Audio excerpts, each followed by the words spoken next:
Hello दोस्तों, तो कैसे हैं आप लोग। तो स्वागत है आपका एक और धमाकेदार लेक्चर में दोस्तों। तो मैं इस लेक्चर में आप लोगों को वो प्रश्न करवाने वाला हूं 2025 में जो आपके लिए पूछे जाने वाले हैं दोस्तों। 100% यहां से क्वेश्चन आएंगे दोस्तों। तो वीडियो को बिल्कुल भी स्किप ना करें और जल्दी से वीडियो को लाइक और चैनल को सब्सक्राइब कर दीजिए दोस्तों, और अपने दोस्तों के साथ शेयर करना बिल्कुल भी नहीं भूलें, क्योंकि इस लेक्चर में वो क्वेश्चन करवाने वाले हैं दोस्तों। वायरल पेपर यहाँ पे मिल चुका है मेरे को, वायरल पेपर जो आपके 2025 में पूछा जाएगा दोस्तों। तो कहीं और जाने की जरूरत नहीं है, मेरे साथ बने रहें दोस्तों, मेरे साथ बने रहें और जल्दी से वीडियो को लाइक और चैनल को सब्सक्राइब कर दीजिए। तो दोस्तों इसका जो कोड है, पेपर का जो कोड है वो 824 IP है दोस्तों। क्या है 824 IP। यहाँ से आपके बोर्ड के पेपर में 100% क्वेश्चन आने वाले हैं। तो चलिए देर ना करते हुए जल्दी से अपन लोग क्वेश्चन को स्टार्ट कर लेते हैं और देख लेते हैं कौन कौन से प्रश्न यहाँ पे इंपोर्टेंट है जो आपके बोर्ड में पूछे जाने वाले हैं दोस्तों 2025 के अंदर। चलिए देख लेते हैं क्वेश्चन की सीरीज। तो दोस्तों अपन लोग स्टार्ट कर लेते हैं। खंड आ में क्या दिए हैं दोस्तों, बहुविकल्पी प्रश्न दिए गए हैं। इसका पहला प्रश्न यहाँ पे दिया गया है, किस लेंस से वस्तु का प्रतिबिंब आभासी, सीधा और वस्तु से क्या होता है, छोटा बनता है। दोस्तों इसका करेक्ट उत्तर हो जाता है ऑप्शन नंबर ए, अवतल लेंस। तो चलिए दोस्तों इसको समझ लेते हैं कि कैसे वस्तु का प्रतिबिंब आभासी, सीधा और वस्तु से छोटा बनता है। तो देखिए दोस्तों यहाँ पे ये क्या है, वस्तु है। ये दोस्तों मैंने अवतल लेंस लिया है। क्या है दोस्तों, अवतल लेंस है ये। देखिए दोस्तों ये वस्तु है और ये दोस्तों क्या बन रहा है, यहाँ पे प्रतिबिंब बन रहा है। क्या बन रहा है, प्रतिबिंब। क्या बन रहा है दोस्तों, प्रतिबिंब बन रहा है। तो मैंने क्या कहा था, वस्तु से क्या बनेगा दोस्तों, छोटा बनेगा प्रतिबिंब और सीधा बनेगा। तो यहाँ पे आप लोगों को दिया गया है, देखिए ये अवतल लेंस है दोस्तों, यहाँ पे वस्तु दी गई है और वस्तु से छोटा क्या बना है, प्रतिबिंब। आशा करते हैं आप लोगों को समझ में आ गया होगा। तो चलिए बढ़ते हैं अगले क्वेश्चन की तरफ। तो दोस्तों प्रश्न नंबर सेकंड ये रहा आपकी स्क्रीन पर, एक गोलीय दर्पण के वक्रता केंद्र और ध्रुव के बीच की दूरी 20 सेंटीमीटर है। तो दर्पण के ध्रुव से फोकस दूरी क्या होगी दोस्तों, जल्दी से इसका आंसर निकालिए और कमेंट बॉक्स में इसका आंसर सब लोग देंगे। भर दीजिए कमेंट बॉक्स को दोस्तों आज जल्दी से, क्योंकि वायरल पेपर यहाँ पे होने वाला है जो आपके 2025 में पूछा जाएगा। तो दोस्तों अपन लोग इसका उत्तर देख लेते हैं कि जो फोकस दूरी है दोस्तों, क्या है फोकस दूरी, जिसको अपन लोग एफ से डिनोट करते हैं। और जो वक्रता केंद्र है दोस्तों, क्या है वक्रता केंद्र। तो जो वक्रता केंद्र है उसे आप लोग क्या से किससे दर्शाते हैं, सी से। तो दोस्तों इनके बीच में जो संबंध होता है वो होता है एफ बराबर आर बटे 2। आर क्या है दोस्तों, वक्रता केंद्र और ध्रुव के बीच की दूरी है जो कितनी दी गई है, 20 सेंटीमीटर। कितनी दी गई, 20 सेंटीमीटर बटे 2। अब 2 से दोस्तों 20 काटेंगे तो कितना आ जाएगा, 10 आ जाएगा। तो दोस्तों इसका option number B correct answer हो जाता है 10। चलिए बढ़ते हैं अगले प्रश्न की तरफ। प्रश्न नंबर 3 दिया गया है, प्रकाश की किस घटना के कारण आकाश का रंग नीला दिखाई देता है। ऑप्शन दिए गए हैं, परावर्तन, अपवर्तन, विक्षेपण या प्रकीर्णन। चलिए जल्दी से जवाब दीजिए दोस्तों इसका कमेंट बॉक्स में, और इसका सही आंसर हो जाता है दोस्तों ऑप्शन नंबर डी, प्रकीर्णन। क्वेश्चन नंबर 4 ये रहा आपकी स्क्रीन पर, एक लेंस की क्षमता +2 डायोप्टर है, इसकी फोकस दूरी सेंटीमीटर में कितनी होगी, आप लोगों को निकालना है। चलिए इसका जल्दी से जवाब दीजिए दोस्तों। तो आप लोगों को पता होगा जो लेंस की क्षमता कौन से दर्शाते हैं, पी से दर्शाते हैं, और फोकस दूरी को एफ से दर्शाते हैं। तो दोस्तों इनके बीच जो संबंध होगा क्या होता है, पी बराबर 100 बटे एफ।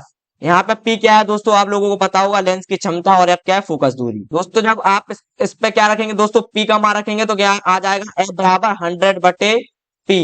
अब दोस्तों यहाँ पे 100, पी का मान कितना दिया गया है, 2 दिया गया है। तो यहाँ पे 2 रखेंगे, 2 से काटेंगे 100 को, तो दोस्तों एफ कितनी निकल के आ जाएगा, 50 प्लस का 50 सेंटीमीटर निकल के आ जाएगा यहाँ पे उत्तर। तो दोस्तों इसका ऑप्शन नंबर ए हो जाता है करेक्ट आंसर। चलिए दोस्तों देख लेते हैं प्रश्न नंबर 5। प्रश्न नंबर 5 क्या दिया गया है, फ्यूज तार को निम्नलिखित घरेलू विद्युत वितरण के किस तार के श्रेणी क्रम में जोड़ा जाता है। ऑप्शन दिए गए हैं दोस्तों, भूसंपर्क तार, उदासीन तार, या फिर जीवित तार, या फिर इनमें से कोई नहीं। तो दोस्तों इसका करेक्ट आंसर हो जाता है ऑप्शन नंबर सी, जीवित तार। दोस्तों फ्यूज तार को हमेशा एक जीवित तार के साथ श्रेणी क्रम में जोड़ा जाता है। इसका उद्देश्य क्या होता है दोस्तों, कि जब सर्किट में अत्यधिक करंट प्रवाहित हो रहा हो, जब सर्किट के अंदर अत्यधिक करंट मतलब आई प्रवाहित हो रहा हो, तो फ्यूज पिघलकर सर्किट को तोड़ दे, जिससे कि दोस्तों जो आपके उपकरण है उनको क्षति ना पहुंचे। समझ में आ गई होगी दोस्तों मैं क्या कहना चाहता हूं। तो चलिए बढ़ते हैं अगले प्रश्न की तरफ।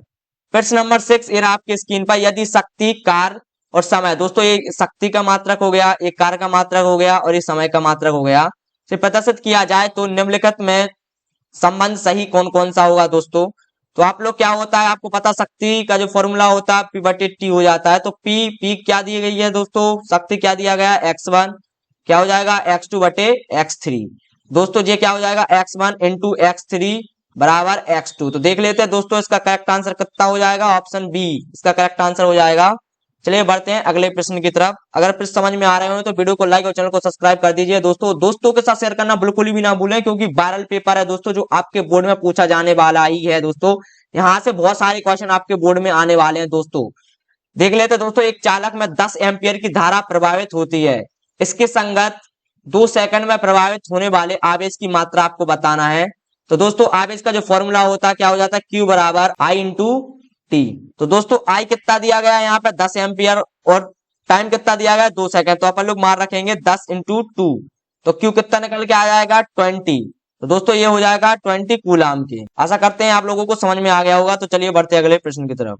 दोस्तों अब अपन लोग सॉल्व कर लेते हैं उपभाग सेकंड का 8 वाला क्वेश्चन। दिया गया प्लास्टिक और पेरिस का रासायनिक सूत्र क्या है दोस्तों। तो चलिए बताइए जल्दी से, और इसका करेक्ट आंसर हो जाएगा दोस्तों option number A CaSO4 half H2O, इसका करेक्ट आंसर हो जाता है। चलिए देख लेते हैं प्रश्न नंबर 9। पीएच मान 8.5 का विलयन क्या होगा दोस्तों, क्षारीय होगा, अम्लीय होगा, उदासीन होगा, इनमें से कोई नहीं। देखिए दोस्तों, अगर पीएच 7 से कम निकला तो दोस्तों वो क्या होगा, एसिड मतलब अम्लीय होगा। अगर पीएच 7 से ज्यादा होगा दोस्तों, 7 से ज्यादा होगा तो वो क्षारीय मतलब बेस होगा दोस्तों। अगर 7 के बराबर हुआ तो पीएच कितना हो जाएगा दोस्तों, न्यूट्रल हो जाएगा। पीएच कितना हो जाएगा, न्यूट्रल मतलब उदासीन हो जाएगा। तो बताइए 8.5 यहाँ पे दिया गया है, तो 8.5 क्या है दोस्तों, 7 से ज्यादा है, तो क्या हो जाएगा ऑप्शन ए क्षारीय मतलब बेस हो जाएगा। प्रश्न नंबर 10 दिया गया है दोस्तों CH3 CH CHO, और यहाँ पे दूसरी वाली पोजीशन पे क्या लगी है दोस्तों, CH3 लगा है। एल्डिहाइड बोलते हैं। तो एल्डिहाइड में जो दोस्तों कार्बन लगा है, यहीं से आप लोग क्या करते हैं, इसको प्रीफिक्स देंगे। तो यहीं से आप लोग यहाँ पे क्या करेंगे दोस्तों, काउंट करना स्टार्ट करेंगे। तो इसको 1 मान लेंगे, इसको 2, इसको मान लेंगे 3। दोस्तों आप लोगों को पता CH3 को क्या बोलते हैं, मेथिल। सेकंड वाली पोजीशन पर मेथिल लगाया, तो दोस्तों क्या हो जाएगा करेक्ट आंसर इसका 2 मेथिल प्रोपेनॉल, इसका करेक्ट आंसर हो जाएगा। तो चलिए बढ़ते हैं अगले प्रश्न की तरफ। प्रश्न नंबर 11 दोस्तों, ये आपकी स्क्रीन पर, बाह्यतम कोष में 7 इलेक्ट्रॉन वाला तत्व कौन से कहलाते हैं दोस्तों। जिसमें 7 इलेक्ट्रॉन होते हैं दोस्तों वो हेलोजन तत्व कहलाते हैं। कौन से तत्व कहलाते हैं, हेलोजन। और हेलोजन सारे के सारे क्या है दोस्तों, अधातु हैं। तो इसका पहला करेक्ट आंसर हो जाएगा ऑप्शन नंबर ए अधातु। अब देख लें दोस्तों प्रश्न नंबर 12, कैल्शियम नाइट्रेट का रासायनिक सूत्र क्या है। तो बताइए ए करेक्ट है या बी या सी या डी। दोस्तों इसका करेक्ट आंसर हो जाता है ऑप्शन नंबर बी CaNO3 का होल ट्वाइस।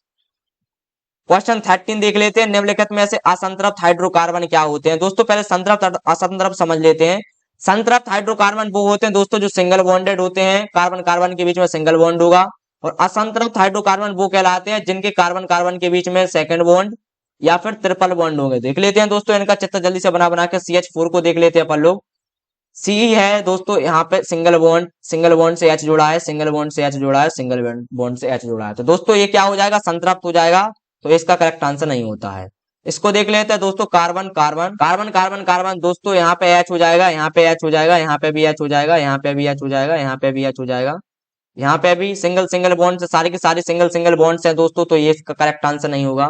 इसको देख लेते हैं दोस्तों, ये भी सिंगल सिंगल बॉन्ड से सारे के सारे यहाँ पे लगे हुए हैं दोस्तों, ये भी करेक्ट आंसर नहीं होगा।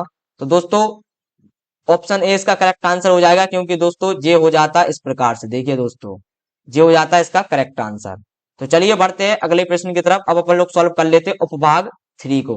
तो उपभाग 3 का पहला प्रश्न दिया गया है, रक्त दाब मापा जाता है दोस्तों। तो इसका करेक्ट आंसर क्या हो जाएगा, ऑप्शन ए स्फेगनोमैनोमीटर से रक्त दाब को अपन लोग नापते हैं। तो चलिए बढ़ते हैं अगले प्रश्न की तरफ। प्रश्न नंबर 15 ये आपकी स्क्रीन पर, निम्नलिखित में से कौन सा पादप हॉर्मोन्स है। तो दोस्तों इसका करेक्ट आंसर हो जाता है ऑप्शन सी साइटोकाइनेन। आप लोगों को पता होगा पादप हॉर्मोन्स है। 16 वाला क्वेश्चन देख लेते हैं, एक लिंगी पुष्प क्या कहलाते हैं। एक लिंगी पुष्प दोस्तों द्विलिंगी पुष्प में अंतर थोड़ा सा समझ लेते हैं। एक लिंगी पुष्प वो पुष्प कहलाते हैं जिनमें दोस्तों नर या मादा हो, नर या मादा, या तो नर होगा या मादा होगा। द्विलिंगी वो कहलाएंगे दोस्तों जो एक ही पुष्प पे नर मादा दोनों होंगे। दोस्तों ऑप्शन इसका करेक्ट आंसर हो जाएगा ऑप्शन नंबर बी पपीता। पपीता एक लिंगी पुष्प है दोस्तों। 17 वाला प्रश्न देख लेते हैं। 17 वाला प्रश्न क्या है दोस्तों, पुनर्जनन का उदाहरण क्या होता है दोस्तों। पुनर्जनन का उदाहरण क्या है, करेक्ट आंसर हो जाएगा ऑप्शन नंबर ए हाइड्रा। आप लोग भी उत्तर देती रहिएगा दोस्तों कमेंट बॉक्स में, जल्दी जल्दी फटाफट फटाफट। अब देख लेते हैं दोस्तों प्रश्न नंबर 18, ओजोन परत का क्षरण निम्नलिखित किसके कारण होता है। ऑक्सीजन के कारण, वाष्प के कारण, या सल्फर डाइऑक्साइड के कारण, या फिर क्लोरोफ्लोरोकार्बन के कारण। दोस्तों इसका करेक्ट आंसर हो जाता है ऑप्शन नंबर डी क्लोरोफ्लोरोकार्बन के कारण। अब दोस्तों 19 वाला क्वेश्चन देख लेते हैं, प्राकृतिक पारितंत्र है गमले, जलजीव साला, खेत या फिर वन। दोस्तों इसका करेक्ट आंसर हो जाता है ऑप्शन नंबर डी, वन। दोस्तों लास्ट प्रश्न देख लेते हैं एमसीक्यू का। 21 वाला पेट्स आहार श्रृंखला में उत्पादक कौन होते हैं? दोस्तों उत्पादक वो कहलाते हैं जिनको अपन लोग प्रोड्यूसर बोलते हैं। क्या बोलते हैं दोस्तों? प्रोड्यूसर।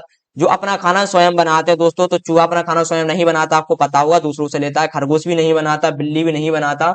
तो दोस्तों इसका करेक्ट आंसर क्या हो जाएगा? ऑप्शन नंबर डी, हरे पौधे या फिर नीली हरित सवाल। आपको पता होगा हरे पौधे सूर्य के प्रकाश की रोशनी में और कार्बन डाइऑक्साइड से आप लोग खाना दोस्तों मिलके बनाते हैं, आप लोगों को पता होगा। तो ये इसका करेक्ट आंसर हो जाता है। आशा करते हैं आप लोगों को समझ में आ गया होगा। तो चलिए बढ़ते हैं अगले प्रश्न की तरफ। चलिए दोस्तों तो बढ़ते हैं खंड भाग की तरफ। इसके कुछ क्वेश्चन अपन लोग देख लेते हैं। उसमें सबसे पहले अपन लोग पढ़ लेते हैं उपभाग एक को। दोस्तों उपभाग एक का जो पहला क्वेश्चन होता है वो देख लेते हैं अपन लोग। दृष्टि दोष किसे कहते हैं? PQR तीन व्यक्तियों में दृष्टि दोष के निवारण में प्रयुक्त लेंसों के आपको नाम बताना है। उसमें देखिए दोस्तों पहला क्वेश्चन दिया गया, P केवल निकट की वस्तु को स्पष्ट देख पा रहा है परंतु दूर की वस्तु को नहीं देख पा रहा, तो इसमें कौन सा लेंस लगेगा? Q दूसरा दिया गया है दोस्तों, Q केवल दूर की वस्तु को स्पष्ट देख पाता है परंतु निकट की वस्तु को नहीं देख पा रहा, तो इसमें कौन सा लेंस लगेगा? और तीसरा दिया गया है R, ना तो दूर की वस्तु को और ना ही निकट की वस्तु को स्पष्ट देख रहा है, तो इसमें कौन सा लेंस लगेगा? चलिए इसका उत्तर जल्दी से देख लेते हैं। तो दोस्तों ये रहा उसका उत्तर। दृष्टि दोष किसे कहते हैं? दृष्टि दोष वह स्थिति होती है जिसमें आंखें किसी वस्तु की स्पष्ट और सही छवि रेटिना पर क्या नहीं होती दोस्तों? नहीं बनती। इसका कारण आंखों के लेंस या फिर नेत्र गोलक में असामान्यताएं आ जाती हैं। इसे चश्मे, लेंस या फिर सर्जरी की मदद से ठीक किया जाता है। दोस्तों अपन इसके निष्कर्ष निकालें कि जैसे कि क्वेश्चन में दिया गया था, P के लिए कौन सा लेंस का उपयोग किया जाएगा? दोस्तों अवतल लेंस का, Q के लिए उत्तल लेंस का और R के लिए द्विफोकी लेंस का उपयोग किया जाएगा। तो चलिए बढ़ते हैं अगले क्वेश्चन की तरफ। तो दोस्तों ये रहा प्रश्न नंबर 2। जल तथा कांच में प्रकाश की चाल 2.25 इंटू 10⁸ मीटर प्रति सेकंड दी गई है तथा 2.0 इंटू 10⁸ मीटर प्रति सेकंड है। निम्नलिखित अपवर्तनांक की आपको क्या करना है दोस्तों? गणना करना है। सबसे पहले आपको गणना करना है पानी के सापेक्ष कांच का। दूसरा गणना करना है आपको, दूसरी गणना करनी है आपको वायु के सापेक्ष कांच का। तो चलिए इसका उत्तर जल्दी से देख लेते हैं। उत्तर सेकंड का फर्स्ट वाला पहले सबसे पहले अपन लोग देख लेते हैं। पानी के सापेक्ष कांच का क्या है दोस्तों? तो आप लोग सबसे पहले इसका उत्तर देख लेते हैं। तो अपन लोग लिखेंगे यहाँ पे, जल में क्या होता है दोस्तों? प्रकाश। जल में प्रकाश की चाल कितनी होती है दोस्तों? जल में प्रकाश की चाल v जल, उसकी वेलोसिटी कितनी होगी दोस्तों? जल में 2.25 इंटू 10⁸ दोस्तों ये क्या है? आपको दी गई है प्रश्न के अंदर, ये आपको दी गई है मीटर प्रति सेकंड। ये आपको प्रश्न के अंदर दोस्तों दिया गया है। तो दोस्तों अगला सेकंड पॉइंट क्या है दोस्तों? कांच। कांच में आप प्रकाश की चाल निकालेंगे, आपको कितनी दी गई है कांच में प्रकाश की चाल? कांच में जो आपको प्रकाश की चाल दी गई है भी, कांच कितनी दी गई है दोस्तों? आपको दिया गया है 2.0 इंटू 10⁸। ये आपको कांच में प्रकाश की चाल दी गई है मीटर प्रति सेकंड। तो आप लोग क्या करेंगे? जल के सापेक्ष आपको क्या करना है? जल के सापेक्ष कांच का अपवर्तनांक आपको निकालना है। कांच का क्या निकालना है दोस्तों? अपवर्तनांक। तो दोस्तों इसका जो फॉर्मूला होगा N कांच बटे जल। तो आप क्या करेंगे दोस्तों? जो जल की वेलोसिटी आप लिखेंगे यहाँ पे और बटे यहाँ पे क्या करेंगे? आप कांच की वेलोसिटी लिखेंगे, उसकी चाल लिखेंगे। तो जल की कितनी? 2.25 इंटू 10⁸ आपको दी गई है और कांच की कितनी दी गई है दोस्तों? 2.0 इंटू 10⁸ दी गई है। जब आप इसको सॉल्व करेंगे दोस्तों तो आंसर आपको निकल के आएगा 1.125। दोस्तों ये रहा आपका आंसर। दोस्तों अब अपन लोग इसका सेकंड वाला सॉल्व कर लेते हैं। आपको क्या करना है? अब आपको वायु के सापेक्ष कांच का निकालना है दोस्तों। तो आप वायु के सापेक्ष कांच का अपन लोग निकालेंगे। तो वायु में क्या है दोस्तों? वायु में प्रकाश की चाल कितनी है दोस्तों? प्रकाश की चाल कितनी होती है दोस्तों? वायु में प्रकाश की चाल 3.0 इंटू 10⁸ आपको पता होगा वायु में प्रकाश की चाल इतनी होती है। जी क्या है दोस्तों? जी वायु में प्रकाश की चाल है मीटर प्रति सेकंड। अब आप क्या करेंगे दोस्तों? वायु के सापेक्ष आपको निकालना है। वायु के सापेक्ष कांच का अपवर्तनांक। तो इसका जो फॉर्मूला होगा दोस्तों क्या होगा? कांच बराबर बटे n कांच बटे वायु। तो आप इस फॉर्मूला में जब इसको फिल करेंगे आपको यहाँ पे क्या करना है? को वायु में प्रकाश की चाल निकालना, वहीं पे आपको कांच में भी क्या करना है दोस्तों? आपको प्रकाश की चाल यहाँ पे लिख देना है। तो वायु में प्रकाश की चाल कितनी होती है? 3 इंटू 10⁸ और दोस्तों कांच में प्रकाश की चाल कितनी दी गई थी आपको? 2.0 इंटू 10⁸ दोस्तों ये आपको दी गई थी। तो जब आप इसको सॉल्व करेंगे तो दोस्तों कितना आंसर निकल के आएगा? आप लोग जल्दी बताइए। 1.5 इसका दोस्तों क्या हो जाएगा? Correct answer. आशा करते हैं आप लोगों को समझ में आ गया होगा। तो चलिए बढ़ते हैं अगले क्वेश्चन की तरफ। प्रश्न नंबर 3 दिया गया है, किसी चालक का प्रतिरोध किन किन बातों पर निर्भर करता है। एक तार का प्रतिरोध R है, प्रतिरोध का मान कितना हो जाएगा जब उसी पदार्थ के तार की लंबाई को आप लोग क्या कर देंगे, दोगुनी। तो त्रिज्या क्या हो जाएगी दोस्तों, आधी हो जाएगी। तो चलिए इसका उत्तर जल्दी से देख लेते हैं। चलिए दोस्तों इसका उत्तर देख लेते हैं कि चालक का प्रतिरोध किन किन बातों पर निर्भर करता है। तो दोस्तों सबसे पहले किस पर निर्भर करता है, चालक की लंबाई पर, चालक की लंबाई पर। सेकंड किस पर निर्भर करता है दोस्तों, प्रतिरोध की लंबाई पर, प्रतिरोध की लंबाई पर। और दोस्तों किसके ऊपर, चालक का क्षेत्रफल, चालक का क्षेत्रफल दोस्तों इसके ऊपर निर्भर करता है। तो चलिए इसमें जो प्रश्न दिया गया उसको सॉल्व कर लेते हैं कि एक तार का प्रतिरोध आप क्या है दोस्तों, R है। तो प्रतिरोध का मान कितना हो जाएगा जब उस पदार्थ के तार की लंबाई को आप दुगुना कर देंगे और त्रिज्या को क्या कर देंगे दोस्तों, आधी कर देंगे। तो आपको पता है जो फॉर्मूला होता है प्रतिरोध का वो होता है R बराबर रो L बटे A। ये फॉर्मूला होता है किसका दोस्तों, प्रतिरोध का। अब आपने क्या कर दिया दोस्तों, लंबाई को आपने क्या कर दिया, दुगुना कर दिया। तो जो आप लंबाई को क्या करेंगे दोस्तों, दुगुना करेंगे, दुगुनी करते दोस्तों आपने किसको, लंबाई को। तो जो L डैश निकल के आएगा दोस्तों वो क्या आ जाएगा, 2L के बराबर हो जाएगा। अब आपने दोस्तों क्या कर दिया, त्रिज्या को क्या कर दिया दोस्तों, त्रिज्या को क्या कर दिया दोस्तों, आधा। अब त्रिज्या को आधा कर देंगे, जो ए डैश निकल के आता है आपको पता है, जो त्रिज्या जो ए डैश निकल के आएगा वो होगा दोस्तों पाई R बटे 2 का होल स्क्वायर। क्योंकि आपने क्या कर दिया दोस्तों, त्रिज्या को आधा कर दिया इसलिए R बटे 2 कर दिया आपने। तो जब इसे सॉल्व करेंगे तो दोस्तों आंसर आएगा A बटे 4। अब आपको क्या करना है दोस्तों, नए प्रतिरोध की गणना करनी है। तो यहाँ पे आप लिखेंगे, क्या लिखेंगे, नए प्रतिरोध की गणना। तो नए प्रतिरोध की गणना करेंगे तो R डैश आ जाएगा दोस्तों रो 2L, क्योंकि आपने क्या कर दिया, लंबाई को दुगुना कर दिया इसलिए 2L, और आपने त्रिज्या को क्या कर दिया था दोस्तों, आधा कर दिया था। तो क्या होगा, यहाँ पे क्या लिखेंगे दोस्तों आप, A बटे 4 आप लिखेंगे दोस्तों। जब आप इसे सॉल्व करेंगे दोस्तों तो इसका जो प्रतिरोध क्या हो जाएगा दोस्तों, 8 गुना बढ़ जाएगा दोस्तों। तो जो नए तार का जो प्रतिरोध होगा दोस्तों 8 गुना बढ़ जाएगा। आशा करते हैं आप लोगों को समझ में आ गया होगा। तो चलिए बढ़ते हैं अगले क्वेश्चन की तरफ। प्रश्न नंबर 4 ये रहा आपकी स्क्रीन पर, निम्नलिखित नियमों का उल्लेख नामांकित चित्र की सहायता से कीजिए। निम्नलिखित की सहायता से किस भौतिक राशि की दिशा ज्ञात की जा सकती है। पहला है फ्लेमिंग के बाएं हाथ का नियम, दूसरा आपको लिखना है दक्षिण हस्त अंगुष्ठ का नियम। तो चलिए देख लेते हैं इसका जल्दी से तो चलिए दोस्तों देख लेते हैं इसका उत्तर, फ्लेमिंग के बाएं हाथ का नियम। बाएं हाथ के अंगूठे व पास वाली दो उंगलियों को इस प्रकार फैलाएं कि वे परस्पर क्या हो दोस्तों, लंबा तो 90 अंश का कोण बना रही हो। तब यदि अंगूठे के पास वाली उंगली क्या दोस्तों, चुंबकीय क्षेत्र मतलब B को दर्शा रही हो, बीच वाली I धारा को, तो दोस्तों अंगूठा चालक पर लगने वाले बल की दिशा को दर्शाता है। दोस्तों ये रहा उसका चित्र। आशा करते हैं आपको समझ में आ गया होगा। चलिए तो देख लेते हैं दक्षिण हस्त अंगूठे का नियम क्या बोलता है। तो दोस्तों ये रहा दक्षिण हस्त अंगूठे का नियम। यह नियम चुंबकीय क्षेत्र की दिशा ज्ञात करने के लिए प्रयोग में लाते हैं, आप लोग लाते हैं। यदि किसी चालक में धारा प्रवाहित हो रही हो तो यदि किसी चालक में धारा प्रवाहित हो रही हो तो अपने दाहिने हाथ की उंगलियों को उस दिशा में मोड़ें जिस दिशा में विद्युत धारा प्रवाहित हो रही हो। तो अंगूठा उस चालक के चारों ओर बनने वाले चुंबकीय क्षेत्र की दिशा को क्या करेगा दोस्तों, बताएगा। आशा करते हैं आप लोगों को समझ में आ गया होगा। तो जल्दी से सब्सक्राइब कर दीजिए चैनल को और इसका स्क्रीनशॉट भी ले लीजिएगा। चलिए बढ़ते हैं अगले क्वेश्चन की तरफ। दोस्तों अब अपन लोग देख लेते हैं उपभाग 2 को, उसका 5वां क्वेश्चन दोस्तों ये रहा। एथेनॉल के दो आपको क्या बताने, रासायनिक गुणों के रासायनिक समीकरण आपको लिखने हैं दोस्तों। तो चलिए जल्दी से इसका देख लेते हैं उत्तर। तो दोस्तों ये रहा उसका उत्तर, एथेनॉल के रासायनिक गुण। एथेनॉल C2H5OH के दो महत्वपूर्ण रासायनिक गुण, उनके समीकरण दिए गए दोस्तों। पहला है दहन कम्बेशन। एथेनॉल ऑक्सीजन के साथ प्रतिक्रिया करके कार्बन डाइऑक्साइड या पानी बनाता है दोस्तों। समीकरण याद रखिएगा। सोडियम के साथ अभिक्रिया करके दोस्तों क्या करता है, हाइड्रोजन गैस और सोडियम ऑक्साइड बनाता है। आशा करते हैं आप लोगों को समझ में आ गया होगा। तो चलिए बढ़ते हैं अगले क्वेश्चन की तरफ। और प्रश्न नंबर 5 का देखिए दोस्तों, दूसरा क्वेश्चन ये रहा, एसिटिक अम्ल के दो रासायनिक गुणों के रासायनिक समीकरण लिखिए। तो चलिए देख लेते हैं इनका दोनों का उत्तर जल्दी से। तो दोस्तों ये रहा उसका उत्तर, एसिटिक अम्ल के रासायनिक गुण। पहला दोस्तों धातु के साथ अभिक्रिया, दूसरा दोस्तों सोडियम बाइकार्बोनेट के साथ अभिक्रिया। इसका दोस्तों स्क्रीनशॉट लीजिएगा और दोस्तों इसको याद कर लीजिएगा, वेरी इंपोर्टेंट है दोस्तों, वेरी इंपोर्टेंट यहाँ पे जो क्वेश्चन होने वाला है दोस्तों। आशा करते हैं आप लोगों को समझ में आ गया होगा। चलिए बढ़ते हैं अगले क्वेश्चन की तरफ। प्रश्न नंबर 6 दोस्तों ये रहा आपके स्क्रीन पर, निम्नलिखित को समझाइए। सबसे पहले आपको द्विअवघटन अभिक्रिया को समझाना है, दूसरा दिया गया है उदासीनीकरण अभिक्रिया को समझाना। चलिए इसका उत्तर जल्दी से देख लेते हैं। तो दोस्तों ये रहा उसका उत्तर, द्विअवघटन अभिक्रिया किसे कहते हैं। द्विअवघटन अभिक्रिया वह रासायनिक प्रक्रिया है जिसमें दो यौगिक आयन आपस में स्थान बदलते हैं जिससे एक नया उत्पाद बनता है। दोस्तों ये रहा NaCl प्लस AgNO3 कि जब अपन लोग रिएक्शन करवाएंगे तो NaNO3 प्लस AgCl बनता है दोस्तों। और सेकंड वाली है उदासीनीकरण अभिक्रिया जिसको न्यूट्रलाइजेशन रिएक्शन बोलते हैं। उदासीनीकरण अभिक्रिया वह प्रक्रिया होती है जिसमें अम्ल और क्षार आपस में प्रतिक्रिया करते हैं और नमक तथा पानी बनाते हैं। तो दोस्तों ये रहा इसका रासायनिक समीकरण। आशा करते हैं आप लोगों को समझ में आ गया होगा। तो चलिए बढ़ते हैं अगले क्वेश्चन की तरफ। प्रश्न नंबर 7 दोस्तों, ये आपकी स्क्रीन पर निम्नलिखित पर संक्षिप्त में क्या लिखना, आपको टिप्पणी करना है। तो सबसे पहला क्वेश्चन हो जाता है पीएच मान के ऊपर, दूसरा हो जाता है ऑक्सीकरण अभिक्रिया और तीसरा हो जाता है दहन अभिक्रिया।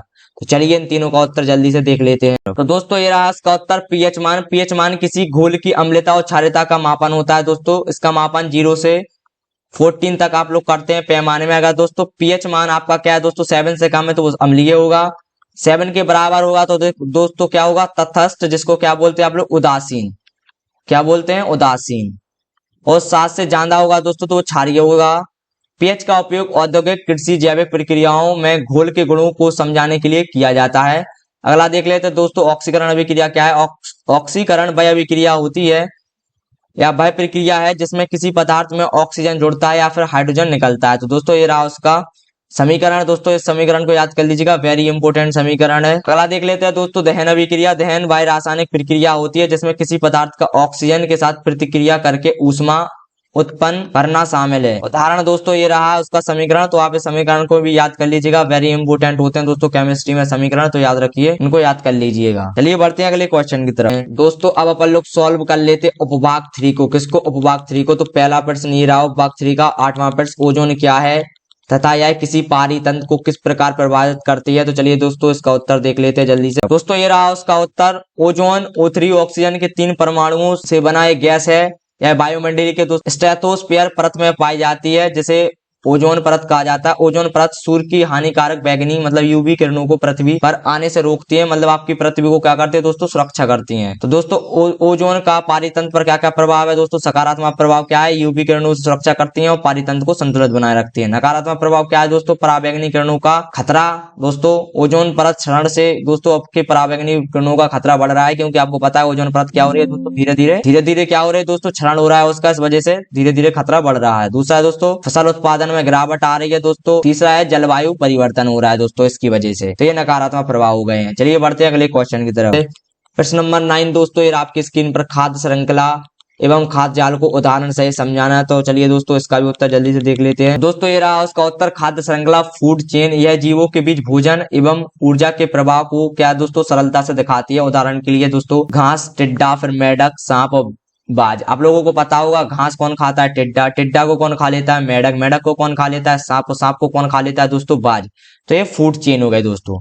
अब दोस्तों खाद्य जाल क्या होता है? फूड वेब क्या होता है? यह कई खाद्य श्रृंखलाओं का जाल है। यह जीवों की आपसी निर्भरता को दर्शाता है। जैसे दोस्तों घास को कौन खा लेता है? हिरण। हिरण को कौन खा लेता है? शेर। इसी प्रकार से दोस्तों घास को चूहा भी खा सकता है, चूहा को उल्लू भी खा सकता है दोस्तों। घास को टिड्डा भी खा लेता है, टिड्डा को मेढक भी खा लेता है, मेढक को सांप खा लेता है और सांप को क्या खा लेता है दोस्तों? आपको पता है बाज खा लेता है। आशा करते हैं आप लोगों को समझ में आ गया होगा। तो दोस्तों ये होते हैं फूड चेन और फूड वेब। तो चलिए बढ़ते हैं अगले क्वेश्चन की तरफ। प्रश्न नंबर 10 दोस्तों, ये आपके स्क्रीन पर निम्नलिखित पर संक्षिप्त में आपको क्या करना है? टिप्पणी करना है। तो पहला है कायिक प्रवर्धन, दूसरा है मुकुलन। अगर दोस्तों आपको क्वेश्चन समझ में आ रहे हो तो वीडियो को लाइक और चैनल को सब्सक्राइब कर दीजिए। चलिए बढ़ते अगले क्वेश्चन की तरफ। तो दोस्तों ये रहा उसका उत्तर। सबसे पहले अपन लोग समझ लेते हैं कायिक प्रवर्धन। कायिक प्रवर्धन एक अलैंगिक जनन होती है दोस्तों। क्या होती है? एक एसेक्सुअल प्रक्रिया है जिसमें पौधे अपने कायिक अंगों जैसे जड़, तना, पत्तियों से नए पौधे का क्या करते हैं दोस्तों? निर्माण करते हैं। इसमें बीज की आवश्यकता नहीं होती। यह विधि बागवानी और कृषि में उपयोग में लाई जाती है। इससे समान गुणों वाले पौधे आसानी से प्राप्त किए जा सकते हैं। जैसे दोस्तों क्या हो गया? आलू हो गया, अदरक हो गया और गन्ना दोस्तों इसके एग्जाम्पल हो गए। चलिए देख लेते हैं दोस्तों उसी का दूसरा क्वेश्चन, मुकुलन क्या है? बडिंग क्या है? मुकुलन एक अलैंगिक जनन है दोस्तों। यह भी एक अलैंगिक जनन है, ये सेक्सुअल रिप्रोडक्शन है जिसमें एक नया जीव माता पिता के शरीर से एक छोटी गांठ के रूप में या फिर दोस्तों कलिका के रूप में अलग हो जाता है दोस्तों। जैसे कि ये कोई जीव है तो दोस्तों एक कलिका के रूप में अलग हुआ तो एक नया जीव बना लेगा के रूप में विकसित होता है। यह गांठ धीरे धीरे बढ़ती है और माता पिता से अलग होकर एक स्वतंत्र नया जीव बनाती है। तो दोस्तों विशेषताएं क्या है? यह प्रक्रिया मुख्य रूप से एक कोशिकीय या फिर सरल कोशिकीय जीवों में पाई जाती है। उदाहरण क्या हो गया दोस्तों? खमीर और फिर हाइड्रा, इसके 2 एग्जाम्पल है दोस्तों। चलिए बढ़ते हैं अगले क्वेश्चन की तरफ। क्वेश्चन 11 दोस्तों, ये रहा आपकी स्क्रीन पर, मानव मस्तिष्क की रचना तथा कार्यविधि का संक्षिप्त में टिप्पणी करना है आपको दोस्तों और का वर्णन करना है संक्षिप्त में। तो चलिए इसका भी उत्तर जल्दी से देख लेते हैं। दोस्तों ये रहा उसका उत्तर, मानव मस्तिष्क में संरचना और कार्यविधि का वर्णन करना है। तो दोस्तों मानव मस्तिष्क शरीर का सबसे जटिल और महत्वपूर्ण अंग होता है। आप लोगों को पता होगा इसकी संरचना 3 मुख्य भागों में बटी होती है। पहला होता है दोस्तों पूर्व मस्तिष्क, दूसरा होता है मध्य मस्तिष्क, तीसरा होता है पश्चिम मस्तिष्क।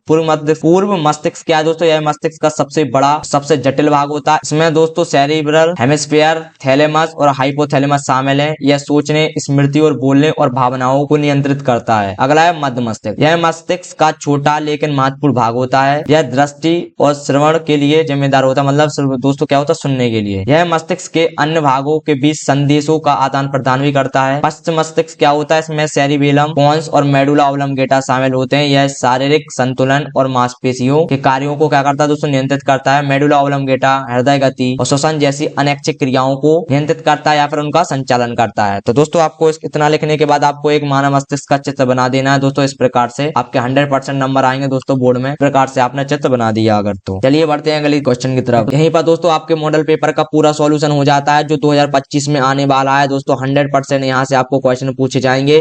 तो दोस्तों वीडियो को लाइक और चैनल को सब्सक्राइब जरूर कर दीजिए। जल्दी से सब्सक्राइब कर दीजिए दोस्तों, जल्दी से सब्सक्राइब कर दीजिए क्योंकि अगली वीडियो आपको जल्दी ही प्रोवाइड की जाएगी। तो तैयारी करते रहें। Bye bye, take care.